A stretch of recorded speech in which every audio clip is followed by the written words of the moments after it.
Hello class 10 Hindi online classes में आप सभी का स्वागत है। तो इससे पहले जो वीडियो हमने भेजा था उसमें रसों के भेद हम पढ़ा रहे थे और वीर रस तक हमारा हो चुका है। तो ये सेकंड पार्ट है। तो आज हम पढ़ेंगे करुण रस। करुण रस क्या होता है? तो करुण रस का स्थायी भाव जो होता है वो होता है शोक। ठीक है। तो करुण रस का स्थायी भाव शोक, माने जहाँ शोक पैदा हो, जहाँ किसी को देखकर किसी की हालत पर हमें तरस आता है, वो इतना दुखी होता है कि उसको देख के हमें दया आती है, तो वहाँ करुण रस होता है। ठीक है। मनचाही वस्तु, डेफिनेशन है मनचाही वस्तु माने जो हमारी प्रिय, कोई हमारा प्रिय व्यक्ति है और वो हमसे सदा के लिए बिछड़ जाता है, तो वहाँ पर जो है दुख, असीम दुख, जिसकी कोई लिमिट नहीं होती, उतना दुख व्यक्त होता है, तो वहाँ करुण रस की उत्पत्ति होती है।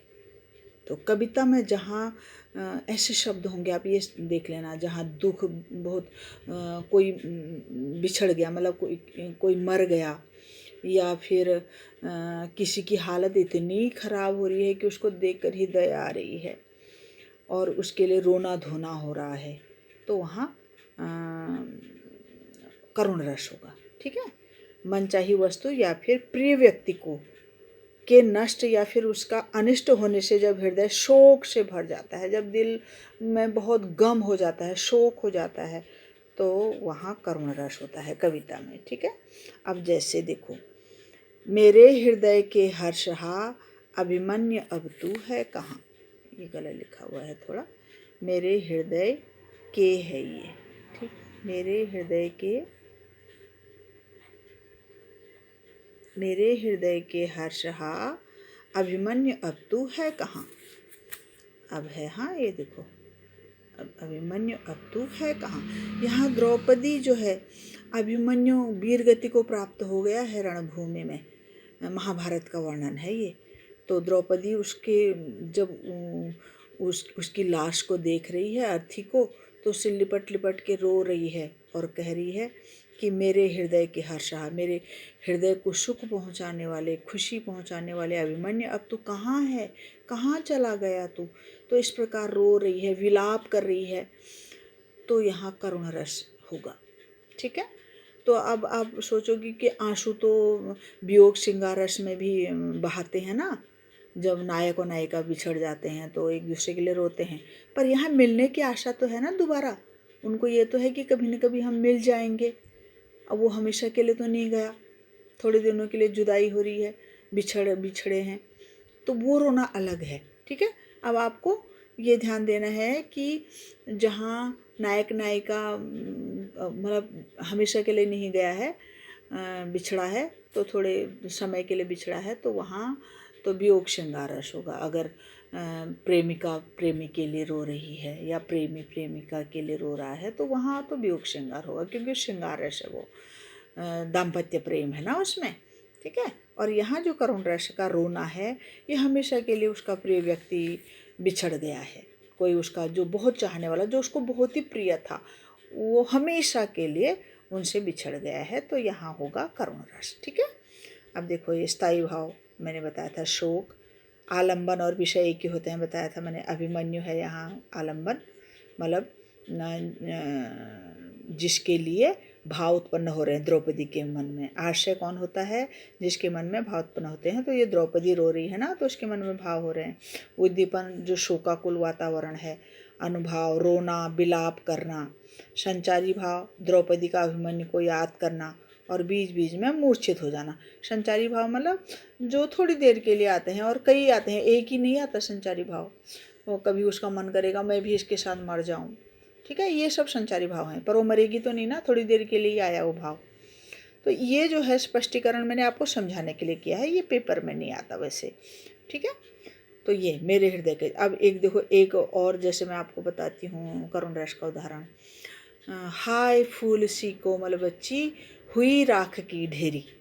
तो यहाँ पर भी क्या होगा, हाय जैसे शब्द है ना, राख की ढेरी हो गई है, वो मर गई है, मतलब जल गई है, तो यहाँ करुण रस होगा। क्लियर। अब हम पढ़ेंगे आगे कौन सा रस है, हास्य रस।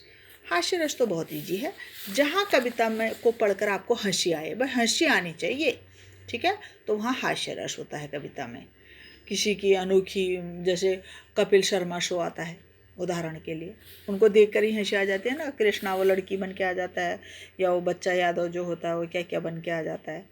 तो ऐसी कविताओं को देखकर, हम पढ़कर जब हमें हंसी आती है तो वहाँ हास्य रस होता है, ठीक है।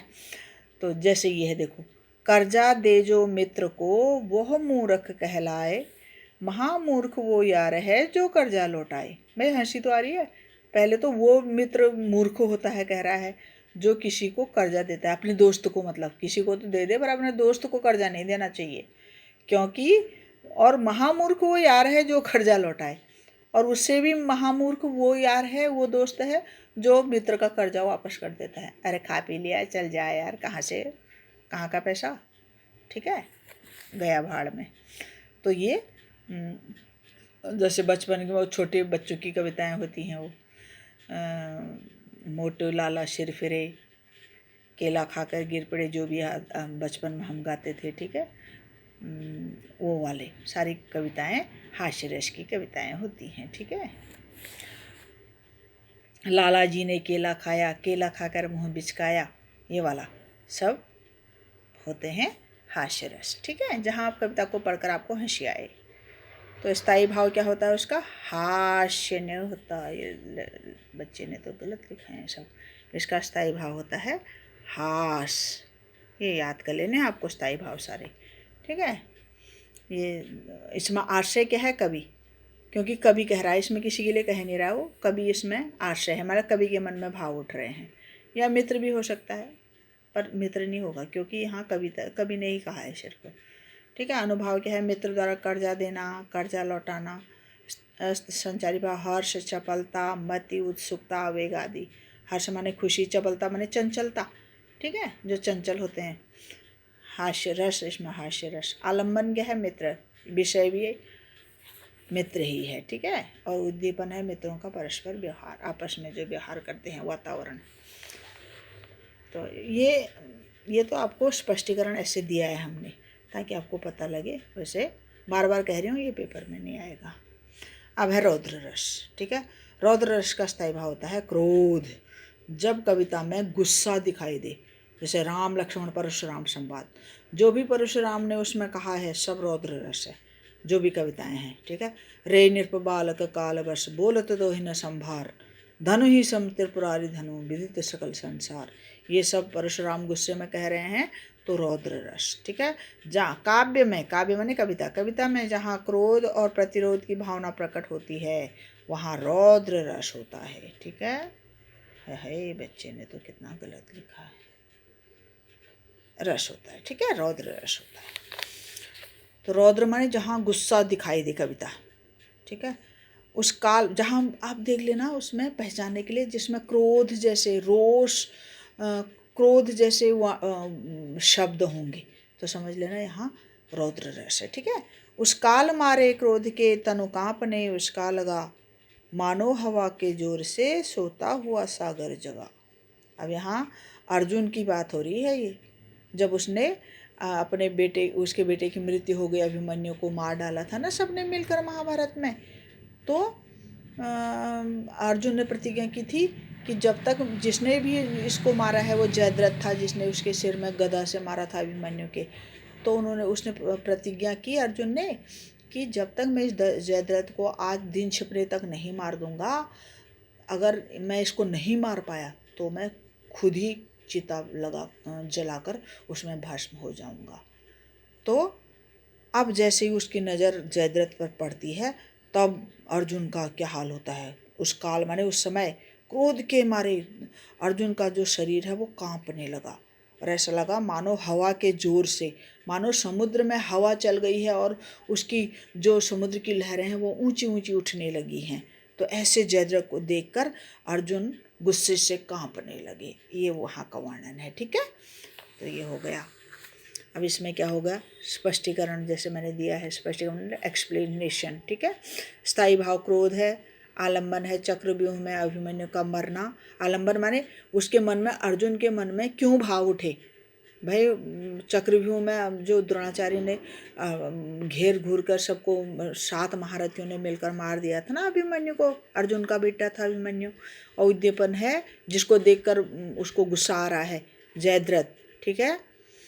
और आश्रय है अर्जुन, ये उद्दीपन भी है और आलम्बन भी है, ठीक है। आलम्बन भी यही होना चाहिए था, विषय और उद्दीपन सब ये जयद्रथी है यहाँ। अनुभव शरीर कांपना, मुख लाल होना, संचारी भाव है, उग्रता माने बेचैनी हो रही है उसे, आवेग माने जल्दी उसको बहुत गुस्सा सा आ रहा है, एक्साइटेड हो रहा है, इसको कब मारूं मैं। उन्माद, उन्माद माने ये भी बेचैनी ही है सब, ठीक है। मद माने घमंड और रस है रौद्र रस। अब है भयानक रस, ठीक है। भयानक रस क्या होता है देखो, काव्य में जब भय उत्पन्न करने वाली बातें देखने या सुनने को मिलें तो वहाँ भयानक रस की उत्पत्ति होती है। जब कविता में हमको डर लगता है, कविता को पढ़कर बड़ी भयंकर सी चीज़ें होती हैं जिसमें, ठीक है, तो वहाँ क्या होता है, भयानक रस। तो भयानक रस मीन्स जब कविता को देखकर हमें भय लगे, भय। अब इसका जो स्थायी भाव है वो है भय, ठीक है। भयानक रस से भय बना, भय माने डर होता है ना, ठीक है। तो ये देखो इसका उदाहरण, माना एक ओर अजगर ही लखी, एक ओर मृगराय, विकल बटो ही बीच ही, परयो मूर्छा खाए, ठीक है। अब यहाँ क्या कह रहा है कवि, एक ओर अजगर लखी। अब यहाँ मतलब जो एक आदमी है वो जंगल के बीच से गुजर रहा है, ठीक है, पथिक जिसे बोलते, पथिक माने यात्री हैं। और तभी उसने अचानक देखा कि एक तरफ से उसके इस ओर अजगर, ठीक है, अजगर है, और दूसरी ओर है शेर, मृगराय माने शेर, ठीक है। एक तरफ अजगर को देखकर, लखी माने होता है देखना, और दूसरी तरफ मृगराय माने होता है शेर, ठीक है। तो शेर को देखकर जो बटोही है, बटोही माने पथिक, यात्री, जो बाट, बटोही माने रास्ता, बट माने रास्ता होता है, ठीक है, और बटोही माने जो रास्ते पर चल रहा है, यात्री। तो विकल माने बेचैन होकर, जब उसने एक तरफ अजगर देखा, एक तरफ देखा शेर, अब वो बीच में फंस गया। जंगल का सीन है, वो भयंकर जंगल से गुजर रहा है, वैसी जंगल में डर लग रहा है उसको, ठीक है। और जब उसने देखा अपने अगल, इधर से अजगर है, उधर से शेर है, तो उसने तो हाथ पैर छोड़ दिए, वो बेचैन होकर, मूर्छित होकर नीचे गिर पड़ा। बिकल बटो ही बीच ही, परयो मूर्छा खाए, ठीक है। बीच लिखा है, बीच ही परयो मूर्छा खाए, तो बीच में ही गिरकर बेहोश हो गया वो। तो यहाँ डर लग रहा है ना, माना हमने सपने में, ऐसे कविता में भूत का वर्णन है, तो उसे देखकर भी हम समझ लेंगे कि यहाँ क्या है, भयानक रस है। क्लियर। अब इसका स्थायी भाव भय होता है। आलम्बन अजगर, और मतलब जिसको देखकर भाव बटोही के मन में उजागर हो रहे हैं, तो अजगर और शेर हैं। आश्रय है बटोही, जिसके मन में भाव उठ रहे हैं। उद्दीपन अजगर और शेर की भयानक आकृति और चेष्टाएं, उसको खाने के लिए आ रहे हैं वो, उनकी शक्लें देखकर ही वो डर गया। अनुभव यात्री का कांपना, पसीना आना, मूर्छित होना। संचारी भाव है मरण और बेहोशी।